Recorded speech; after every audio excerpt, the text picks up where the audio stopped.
Welcome to Cincinnati Soccer Talk, the podcast covering all things soccer in the Queen City. So get in touch, soccer fans. Email us at feedback@cincinnati-soccertalk.com. Now, here's your host, Nick Suberly. Hey, what's happening, CSTers? Welcome back to another edition of Cincinnati Soccer Talk, episode 113, coming at you live here on Facebook and YouTube. FC Cincinnati draws 2-2 over the weekend to the Pittsburgh Riverhounds. We're going to recap that match, look ahead to their trip to the Great White North as they take on Ottawa. And, of course, we're going to be joined a little bit later on the phone on the King's Hammer Hotline. Nazmi Al-Badawi, I believe I got it correct. We'll get the skinny on exactly how to pronounce that name here in about 20 minutes. Again, glad you're with us. If you're watching us live tonight on Facebook or YouTube, we'll be monitoring the comments.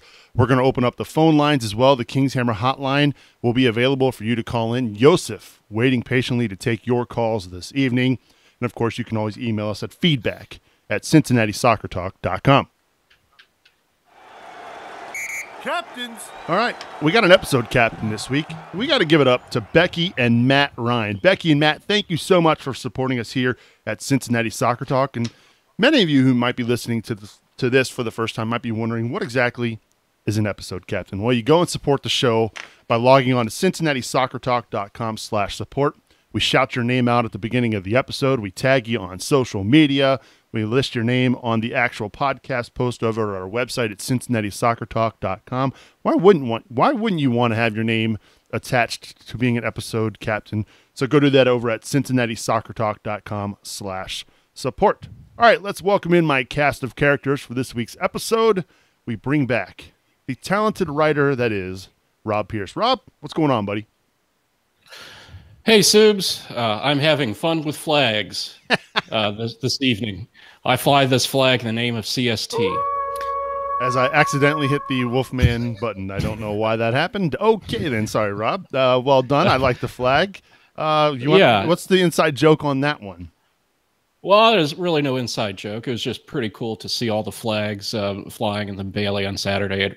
It had a really neat effect in the march to the match as well as during the match. So good on the supporters groups for working together on that. It's good to be back and looking forward to dissecting the match a little bit and talking to Nas. Yeah, it's going to be a good one. I appreciate you being with us here this week. Let's also welcome back Griffin to the show. He's dried out the basement. No more water. He's had a chance to get his setup back in order. Griff, we welcome you back. How's it been, bud? Hey, thanks for having me on, Subs. It's good to get the call up from the CSTB squad. So thanks for having me on, man. How have you been, man? We've missed you. I'm doing good. Miss you too, Subs. Glad to have you back on the show. Looking forward to getting your thoughts on the weekend that was the 2-2 draw with the Pittsburgh Riverhounds. And, of course, last but not least, we welcome in he's usually the funny one on the show. We welcome back Boston Brazil. Boston, how's it going? Hey, Subs, how you doing? Yeah, normally I like to start the show with something light, something humorous, but this week I'm a little ticked off. So I apologize now for getting into a mini rant, but I listen to a lot of different USL podcasts, and Cincinnati's brought up a lot. You know, we're a club. I think it's easy to target for certain things, but this week, and I hate to point out the unused substitutes because they do a great job, but for some reason I had heard it multiple times, and that was the straw that broke the camel's back. But they're calling us out for attendance, and not just the normal rah-rah attendance argument, but more that FC Cincinnati fans care more about their attendance figures than they do actual results. And honestly, I mean, it's crap. It's a crap argument. Cincinnati, if you are a Reddit show, these fans care. They care about this club. They care about results. If you think we're all sitting around scheming about how to get another 1,000 people in the stadium, you're wrong. You're plain wrong. And in fact, I would argue that the only reason the attendance narrative is being carried forward at this point in the game is because our critics are the ones carrying it forward. FC Cincinnatians are used to. We're used to 20,000 in the stands. It doesn't impress us anymore. Maybe if we get 30, we'll be impressed again. But the critics are the ones that are really carrying this narrative. All right, Boston bringing it strong to start off with this week. He's ready to go. Yes.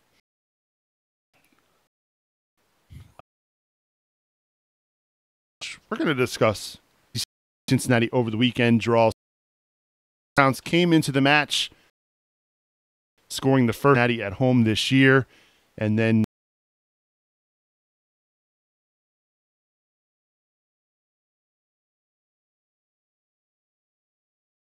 couldn't in the first half, not for lack of trying. They were trying to use the middle. They just couldn't crack into the final third. They weren't just hoofing it up the wings. And then Koch moved to that 4-1, 2-1-2, which later became a 4-3-3. And right away, it looked more promising. They started to figure things out a little bit, get into that final third, and then get some shots up. And they looked more comfortable and confident also. I wish they could have started the game out that way, and I would love to see more of that going forward. Yeah, I would like to see that. That second half performance was, I don't know how to put it, guys. I mean, I felt like, let's be honest, that first half was pretty brutal to watch. I felt like that once the changes were made in the second half, I think even the players finally it was almost like they felt a little freedom. They felt free to express themselves out there. I mean, I thought Ledesma playing more centrally had an impact. I liked the fact that, we played with two forwards. I like the fact that we changed things up rather than going out there with the same old stuff that honestly wasn't working, Griff. And I don't know. I know it's 5 matches in, and I know Alan Koch has said over the past few weeks that he's still trying to figure out this team. Is this something that we see moving forward? Is this a permanent change we're going to see from Coach, or is he going to stick to the 4-2-3-1, you think? Man, I sure hope we see some of that second half play the rest of the season. Sidfield, so it was good to see him make a return from his concussion. Kenny Walker, obviously we know he's an important part of this team, an important part of this midfield. He's not exactly the guy you're expecting to go out and score goals for you, but I think the presence of Richie Ryan has helped maybe free him up a little bit more as well, Boston. Yeah, the midfield's had its struggles this year, but I think it's almost kind of a strategy. We've got the players. We have the players. We went out and we signed them. I mean, at the end of the day, to me, that's not new. Something be them. I know a lot of the focus is going to be on the offensive side of the ball, and as it should. I mean, this team, it's no secret. They've really struggled in front of goal this year. As a club and with the firepower this offense has, you'd like to think they would be able to put more than 2 goals in the back of the net consistently. They finally broke the 2-goal barrier this season. Let's talk about the defense, though, because defensively, you go back and you look at those 2 goals that were given up, Rob, and you just kind of scratching your head saying, how are these the 2 goals we've been getting up? For as solid as the defense has been starting the year, the first 2 games with the 2 clean sheets, are you concerned with where the defense is heading right now? Not especially. They might have a little bit of work to do on the left wing, but when I look at this defense, I look at the center backs, Lasso and Kynan, and they throw their bodies in front of the ball any way that they can to get it cleared out of there. Just 2 solid rocks back there, in my opinion. How about you, Griff? Are you concerned about where the defense is at? I mean, they've given up 2 goals here to Pittsburgh, who's not exactly – well, I guess they have been an offensive juggernaut here to start the year. But, historically, Bob Lilly teams are not that way. They give up the goal, obviously, to Louisville on kind of a fluky play there at home. Obviously, the goal, almost another fluky-type goal against Bethlehem, too. No, I'm not concerned. I think the talent's there. Deckel and Forrest in the center definitely have the talent. Maybe they just need a few more minutes together to improve that chemistry. So I'm not worried about it. So Griff's not worried about the defense. Rob's not worried about the defense. Are you concerned, Boston? I'm gonna throw in my the same answer. I'm not, only because all I have to compare it to is 2016, 2017, and we were more offensive teams. We were scoring more goals both of those years, and we had 2 shutouts in a row. We've had a 1-0 game. This is the first time all year we've let in 2 goals. How can you blame the defense? I mean, there were some lapses on Saturday, but that's the first time I've seen some major problems on defense, if you can even call it that. The team just needs to score, and we've seen what happens. We scored 2 goals on Saturday. If we can keep that going, 2 or more, we'll be in good shape. Yeah, I don't know what to make of the defense. I know that they've made some adjustments, obviously, with Lang playing at left back. Blake Smith got the first few starts of the year there, and then they've tried to experiment with some more offensive firepower. Hopefully we're getting Lang forward a little bit more defensively. The first goal, I'm not sure. Go ahead, Boston. I'm not sure I loved the Lang move. I like Lance Lang. We saw what he could do against Nashville in the preseason, but I wasn't impressed with him being further back than he normally is. I can see what Alan Koch was thinking there, whereas we want to get the ball forward in midfield, which has been a problem the last couple games. But I don't know. If he's not up there on that left wing, then I almost think that he should be used as a super sub type. You think Lance Lang should be a super sub? If he's not playing that attacking wing, I'm not sure I like him in that role a little further back. Okay. I see what you're saying now. I was going to say, I think you got to have Lang on the field. He's lethal enough with that left foot. We've seen it in the preseason with that goal against Nashville. He had a rocket of a shot to start the season down in Charleston. Nearly had a goal against Louisville. So I think you got to keep Lang on the field with his ability offensively. He may not be the best defender in the world, and maybe Blake Smith has a little bit of an advantage there defensively. But I do see what they're trying to do with getting Lang a little further forward, maybe overlapping Jimmy McLaughlin there on the left. It's kind of a give and take situation. You've got to you're what you want. You're trying to score more goals. Maybe you've got to push a little further forward and take some advantages, and then it leaves you a little more prone defensively. Rob, you got any thoughts on Lang playing left back? I think, like some of you, I see the pros and cons of it. Yeah, he's with that left foot. You never know when he can just launch one from the wing. So I think I'd kind of like to see him there. Griff, how about you? Yeah, he definitely has that potential to bag one from outside the 18, but I just think his build-up or chemistry with other offensive players has been kind of poor of late. But I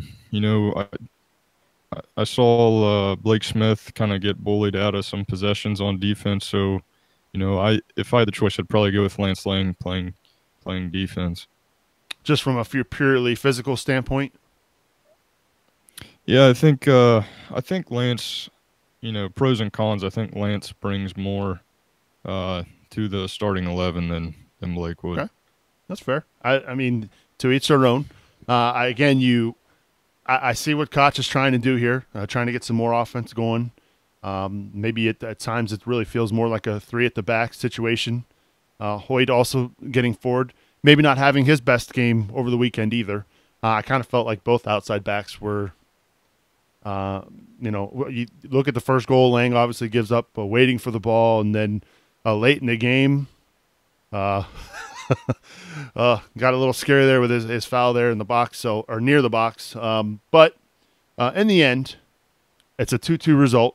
Again, FC Cincinnati stays unbeaten. They have never lost to the Pittsburgh Riverhounds, which is good considering the history the city has with that city there in Pennsylvania. So it wasn't the prettiest of games, but again, it's another result. They get two goals at home, which is good for the home crowd who were craving a goal after that shutout against Louisville. So not a bad result, but I think everybody, especially in orange and blue, probably felt like they should have knocked off the Pittsburgh Riverhounds. But with that said, we will be recapping that game a little bit more, and of course looking ahead to next week's game against the Ottawa Fury. Well, we're really excited now to be joined on the King's Hammer hotline by the man of the hour. He was a big offseason signing for FC Cincinnati. We're really excited that he's joining us here on the program. Naz Al-Badawi, I believe I got that right. Naz, welcome to Cincinnati Soccer Talk. How are you? I'm doing well. Thank you for having me on. No problem. Let's clear it up first and foremost because I've heard it pronounced so many different times, Naz. Is it Al-Badawi? So I think the correct pronunciation would be Al-Badawi. Okay. So Al-Badawi. Yeah. All right. So if we say Sorry, I'm that way from now on, simplify it a little bit. Say that again, Boston. I'm just saying, if we say Al-Badawi from now on, you won't beat us up. Or should we say Al-Badawi? Which one scoring more goals? Oh, well, we appreciate you being with us, Naz.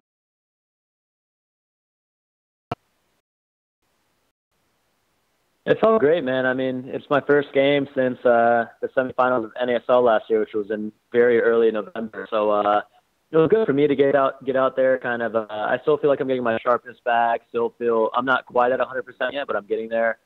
As is the team in general. But it felt great just to be in a game that was meaningful. You know, we're playing for 3 points. We're all fighting for the same cause, all hoping to get a win on the road. And that's the beauty of the sport. You know, sometimes you have to play in environments like we did at home in front of 25,000 people, and sometimes you have to play away in front of 50 people. But at the end of the day, it's our job to go out there and get 3 points, and we'll take 1 on the road, but hopefully this weekend we can get 3. So you scored your first goal on your first start for FC Cincinnati. The fans were begging for you to get on the pitch, even starting like a hashtag Free Naz movement on Twitter and on Reddit. Did that add any extra pressure for when you got that start and went out there versus Bethlehem? I don't think so. It's actually very cool. The fan base here is unbelievable, as I mean everyone said, but just to see something like that, it's very special. And to be honest, there's a point in the game where I think we were 1-1 or we were 1-1 and we were creating some chances, and it got so loud in the stadium. I kind of took a second on throw and looked around, and I was like, this is what I'm here for. You know, this is what I want to be a part of. I'm very grateful, very lucky to have the opportunity to play here. So anything that the fans do at all, I look at as being just added motivation, added bonus. I don't really view it as pressure because this is where I want to be. I want to be playing in front of big crowds, and I want to be somewhere where the expectations are high. So I take everything on the shoulder and try to help it motivate me to be even better. Naz, Rob Pierce.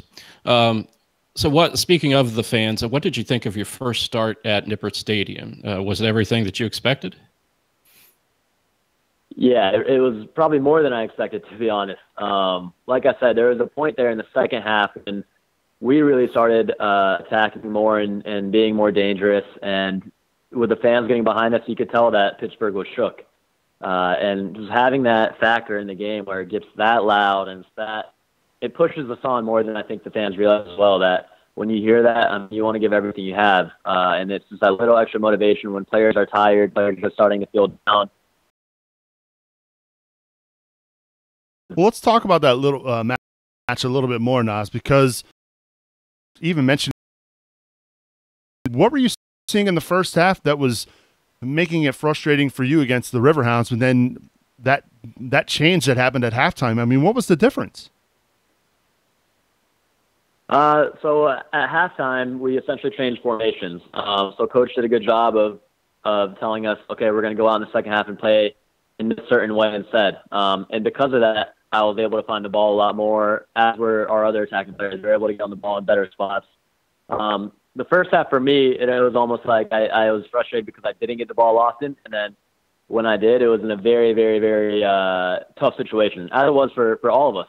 We were getting the balls in spaces where they had a lot of numbers around the ball, and I think they did a good job. Pittsburgh did a good job of scouting us and knowing how we like to play. And so because of that, it was tough in the first half, but second half was a completely different story. And second half, I thought personally when we were on the field and we were playing, to us when we talked about it again, we felt like we were flying.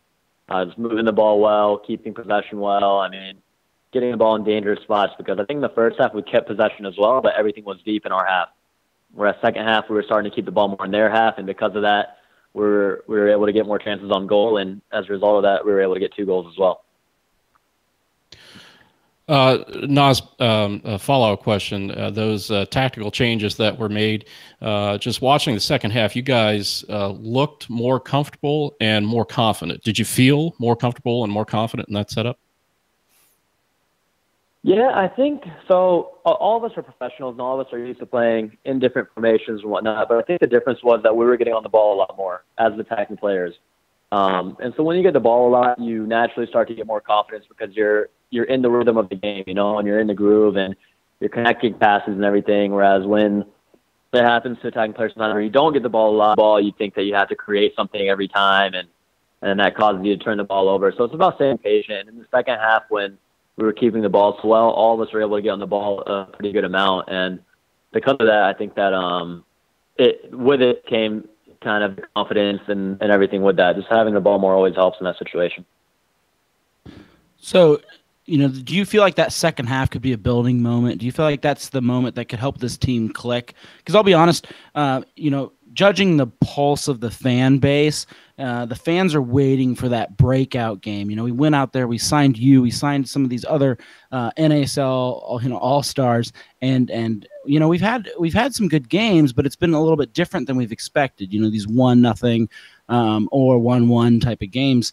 Are fans misjudging the makeup of this team, or is it more defensive than we thought?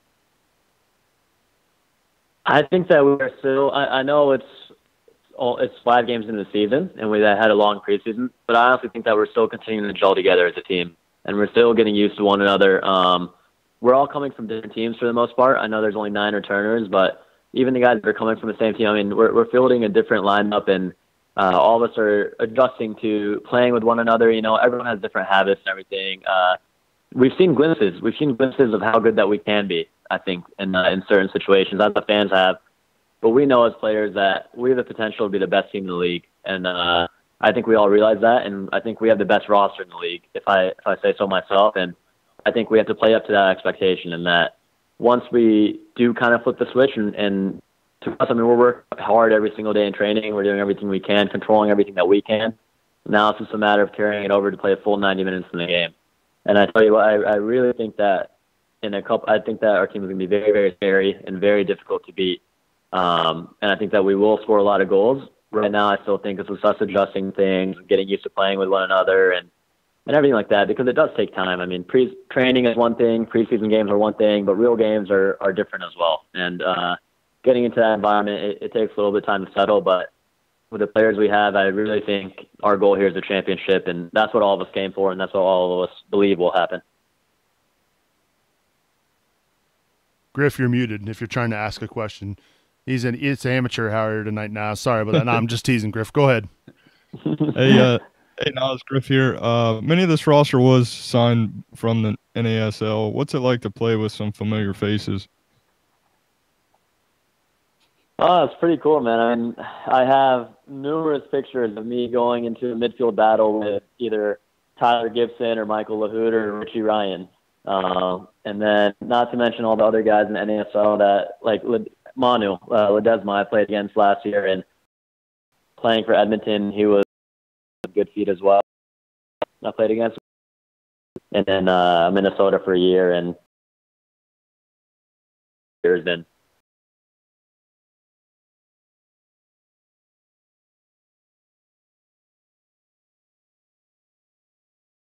Honestly, how great. It's been fun.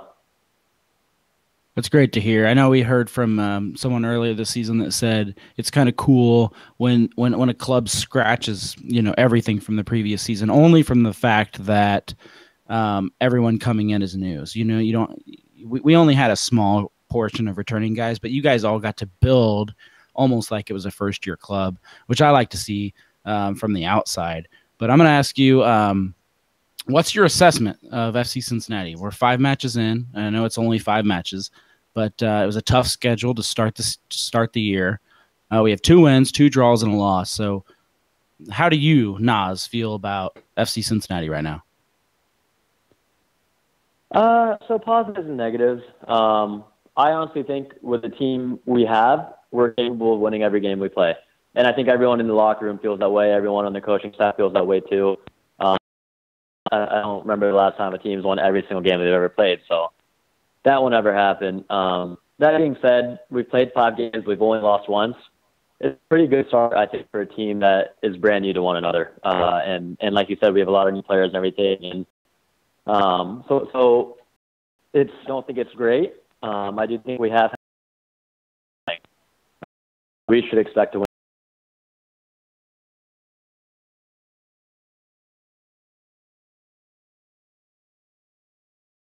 I think that there's time to see how well we'll come together and everything. We're hanging out with Naz Al-Badawi. I probably butchered it. I apologize, Naz. That was actually very good. Here on the King's Hammer Hotline. I know we had a chance to catch up with you down in IMG during the spring. Actually, it was our winter. It felt like spring down there, that's for sure. We know you had a chance to catch some skyline. Have you had a chance to go back? No, I probably won't. I mean, and probably my normal diet throughout the season. Good stuff. All right, so fill us in. What's in store for Ottawa this weekend? You going to score like 4 goals? A victory first. That's the goal. 3 points. To me, it doesn't really matter who scores as long as we win. And that's all I really care about. But I mean, let's be honest. I think everyone loves scoring, so I wouldn't mind scoring 1. I wouldn't mind scoring 2, or as you said 4. But let's just start with focusing on getting the team win and trying to get 3 points at a tough place to play, and then moving on from there and continuing to get better as the season goes on. Were you aware last year, because the road form this year for you guys is pretty good, but the road form for this club a year ago was not. They only had 12 points on the road last year. You're pretty much almost already to 12 with the start this year on the road. Were you guys aware of that heading into this season? Go away, you're playing in front of 100 people at times. It's not like this team is full of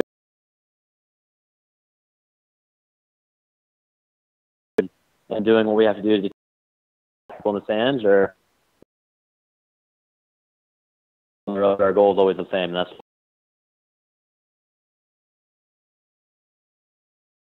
joining us here on this evening. Now is the time of the show where we give a big shout out and thanks to all of our supporters. But before we do that, we've got phone lines open. The King's Hammer Hotline is ready to take your call. Joseph, standing by, wanting to hear from you. 513-399-KICK is where you can do that.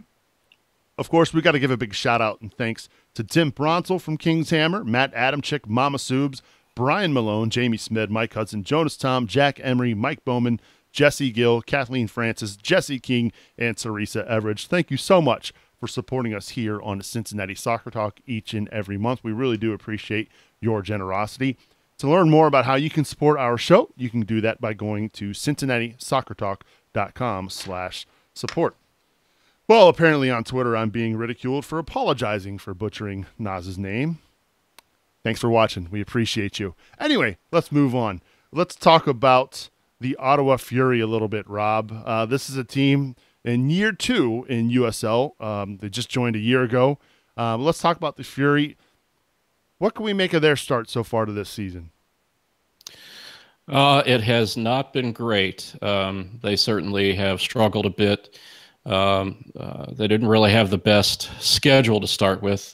Road matches at Charlotte and Tampa Bay, and got beat pretty good both times. And then they just drew out a late draw at home against North Carolina FC.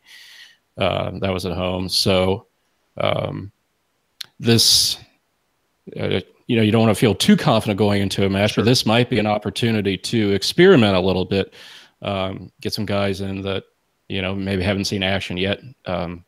Maybe tinker with a few things and then see how things can pan out. Yeah, but I don't know at this point if they're tinkering is what this team needs. I mean, we kind of just heard it from Nas. I mean, they're still trying to gel and get to know one another. You start throwing other names into the mix here. Now, maybe you take a couple steps back. I see what you're saying. I think there are some names that need some game time, and we're going to see that here in the next few weeks too with the Open Cup getting ready to get kicked off for FC Cincinnati as well, coming up here on May 16th, I believe is the date for that.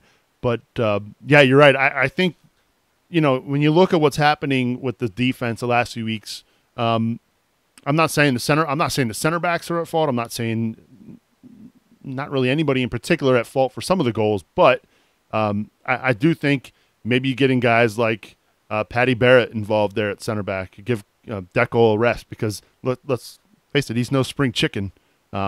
He can't play every game this season for FC Cincinnati. I know he's a machine back there, but he's going to need a break as well. So I'm with you, Rob, a little bit. I don't want to tinker a whole lot, but I think maybe putting somebody like Patty in there, maybe give him a chance to get some minutes. Oh yeah, I'm not saying like a complete rework or anything, but a chance to get some guys some time and maybe try a few things. Boston, you're kind of our USL. Oh, go ahead, Griff. You want to chime in? Yeah, I'm with you on that, Subes. I mean, Deckel may not be the youngest player on the team, but let's be honest, he's very aggressive, and he's going to accumulate some yellows here pretty quickly. So it might be a good idea to get Patty in there. I'd like to continue, based off our second half on Saturday, continue what we were doing there on the attacking side, get Ledesma more central, and just see how that pans out against this Ottawa team who we should put up 2 or 3 against. Boston, here's my thoughts. We need 3 points.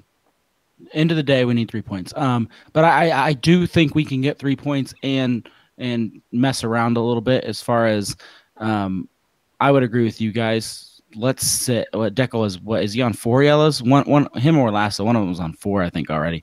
So let's go ahead and give a rest. Put Patty Barrett in. I think we've got plenty of wiggle room with Ottawa.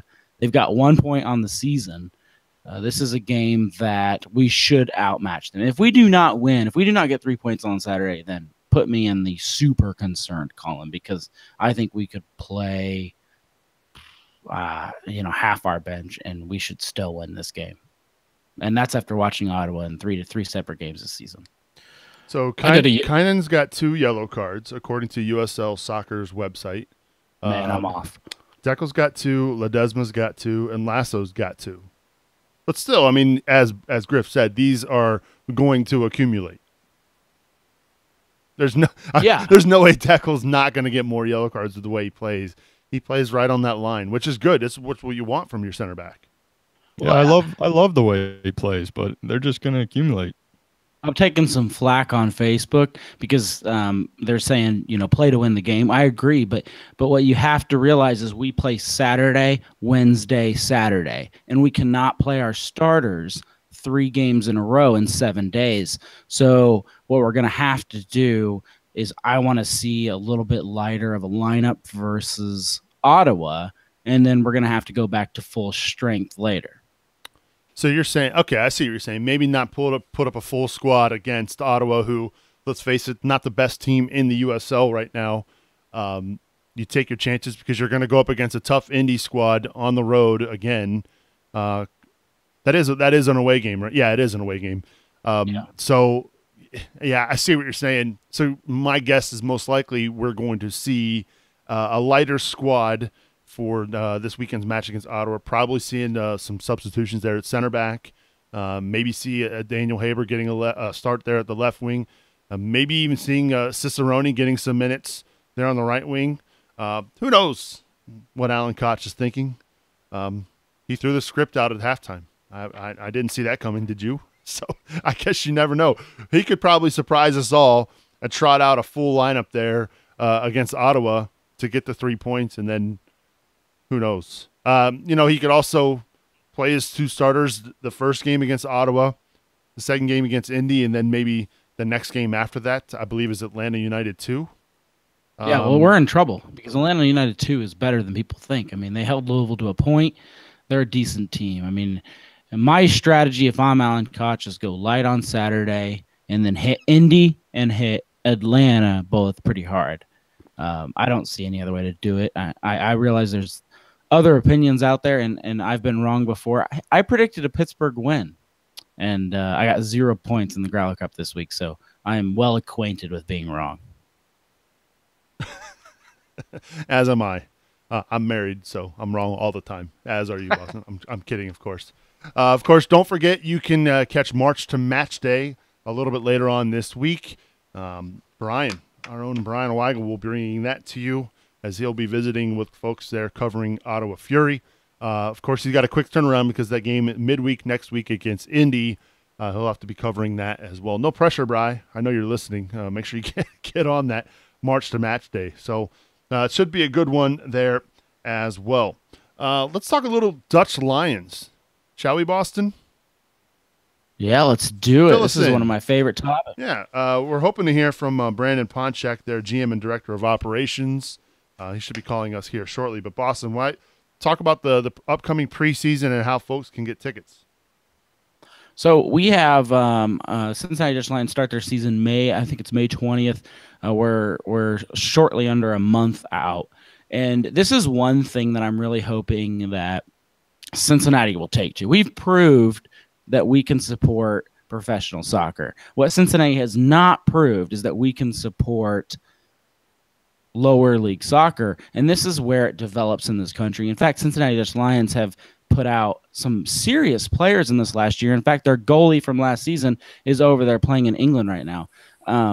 In one of their lower divisions, but it's a pretty good jump. Like, it's a huge jump to jump from PDL to Atletico. So, I mean, like, Brandon can fill us in on how that happened, but this is a team I think the community needs to get behind. In fact, if FC Cincinnati jumps to MLS, this is a team that could end up being somewhat part of our development program. So I would love to see the Cincinnati fans get on board here. Well, speak of the devil, let's welcome in Brandon Ponchak here on the Kings Hammer Hotline. Brandon, welcome to Cincinnati Soccer Talk. Hey, guys. Thanks for having me. You're the GM and Director of Operations for the club there with the Dutch Lions. Let's talk about the offseason so far. I know you've made some signings recently, but first and foremost, how can folks get some tickets to come out and watch you guys play? Easiest way right now to get some tickets is to our website, cdls.com, and there's a link at the upper right tab to our web store, and right there you can buy them season tickets, individual game tickets, and we can either ship them to you or pick them up at will call. So for folks who are interested in and who are just craving more and more soccer here in the tri-state, let's talk about what's the price range we're looking at here. Individual season tickets go from $25 for anybody that's 6 to 20 years old, and that's 7 games plus any friendlies that we'll host, and then $35 for adult season tickets, and again, that's the same package. For one of the best deals I think we have is a family pass, and it's 6 tickets for $89 to every game, and we don't ask for You don't check the family tree when they get there? I mean, we'll take a look and make sure everybody kind of looks like their family. I mean, we don't discriminate. That's fine. We're hanging out with Brandon Ponchak. He's the GM and Director of Operations for the Cincinnati Dutch Lions here on the Kings Hammer Hotline. I know we've got a live show coming up in a few weeks there at the House of Orange, and we're really excited to be joined by new Dutch Lions head coach, Paul Nicholson. Let's talk about Paul and his new gig there with the Dutch Lions. How are things going with him, and how excited are you to have him on board? Paul's been great. I mean, Sid Van Drunen last year set us in a good direction, and he took a job with Wright State, and then Paul just took off and just went running with it.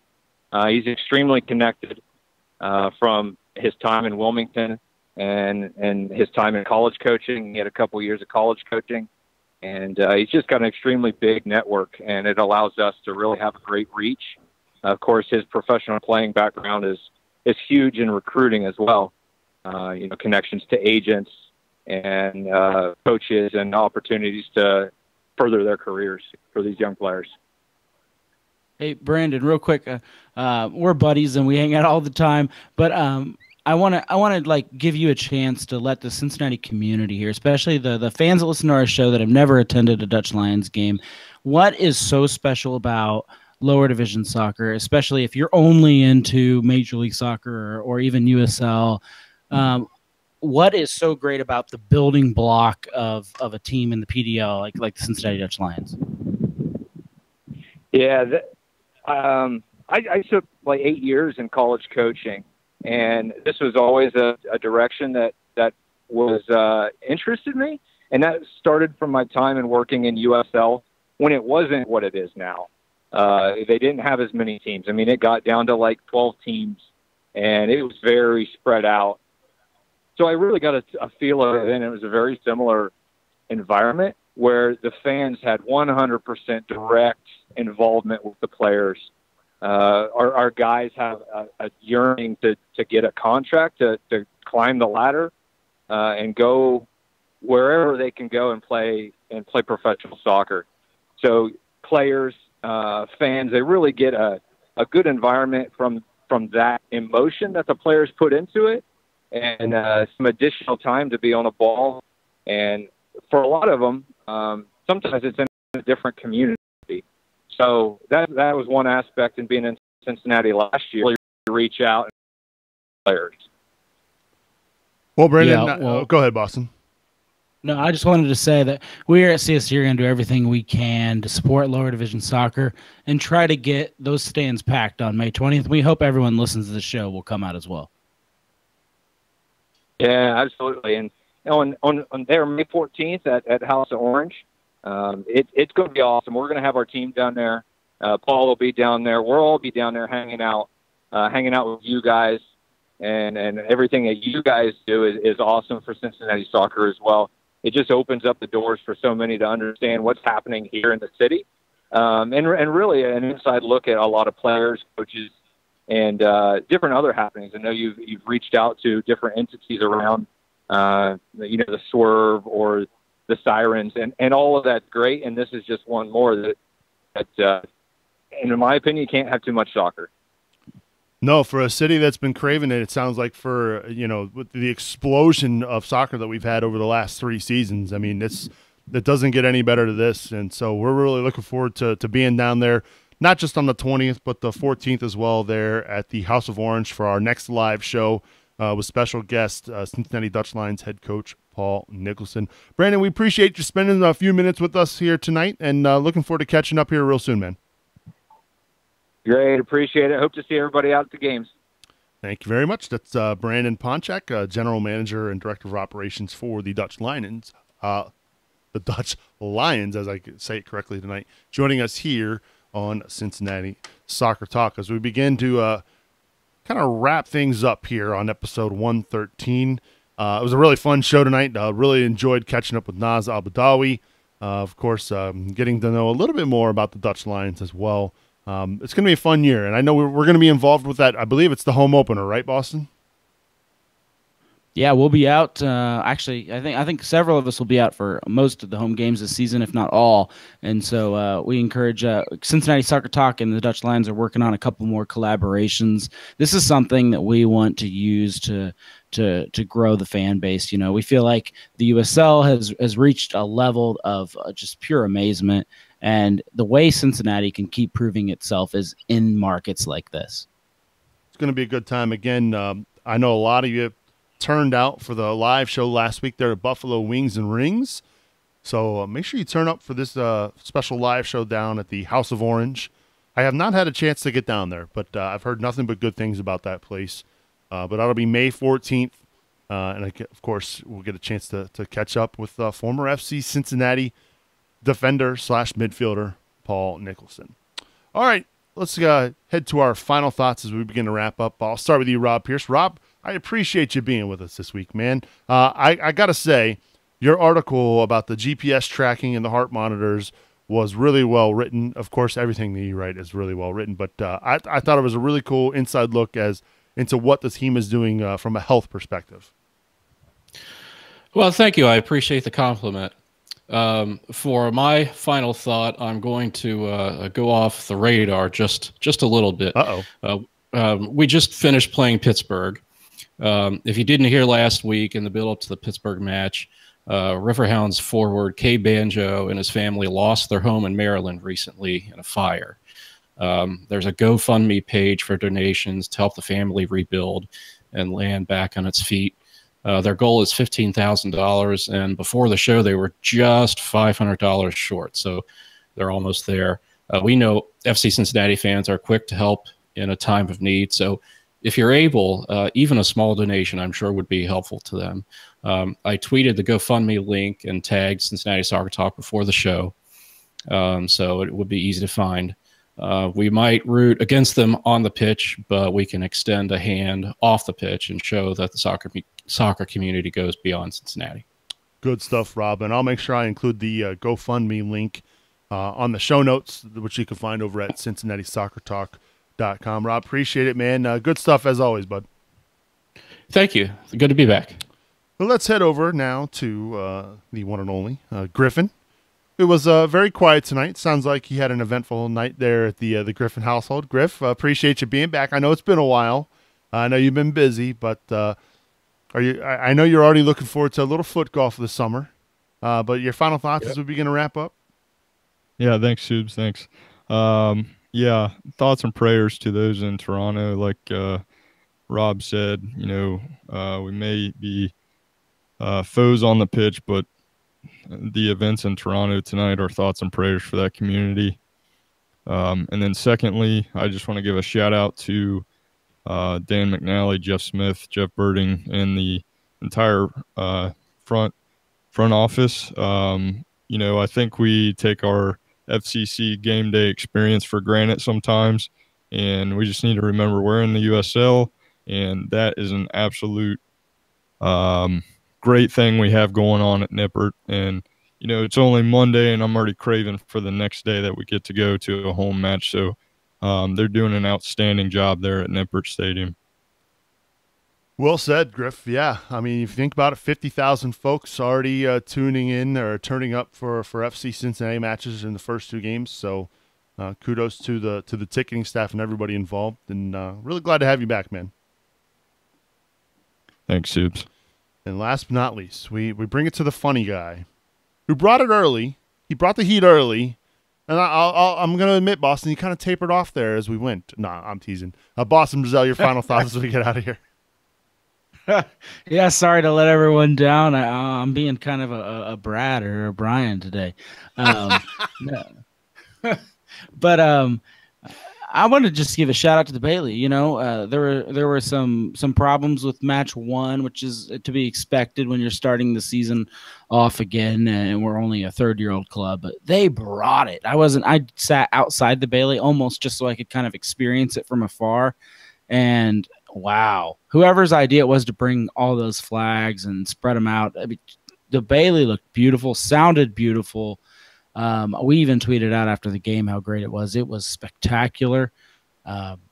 Game day experience is just going to go up from here. So enjoy every single home game and cheer that team on. Even when they're down, they need you more than ever.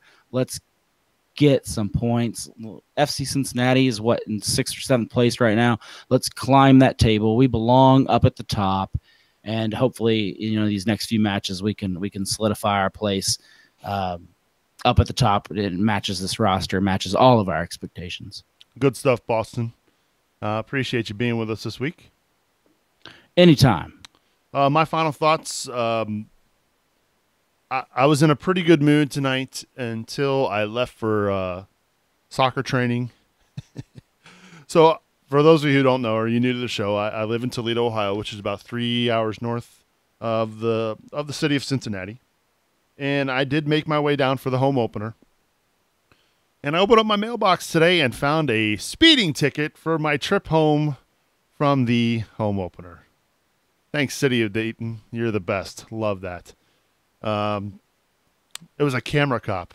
on the I-75. Didn't even know those existed. So my mood was dampered very much tonight around 5:30. Then I got to stand around in the cold at training, so yay. Anyway, if you support the show, we will not let Subs use your dollars to pay for his traffic ticket. Don't worry. Oh yeah, I couldn't. No, I'm not going to do that. No, but again, what a bummer. What? Come on. That's what I get, I guess, for going 72 and a 55. I was in a hurry. What can you blame me? I wanted to see FC Cincinnati.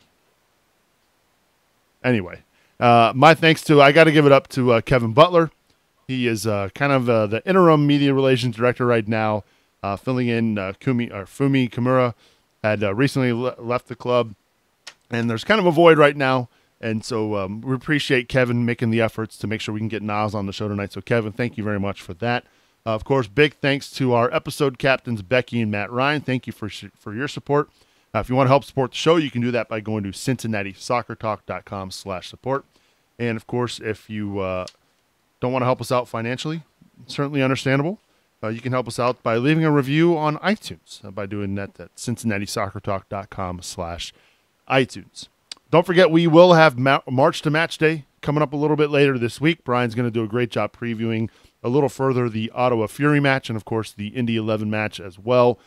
Of course, my thanks to Rob Pierce, to Brian Griffin. Yeah, I said Brian. Boston Brazil.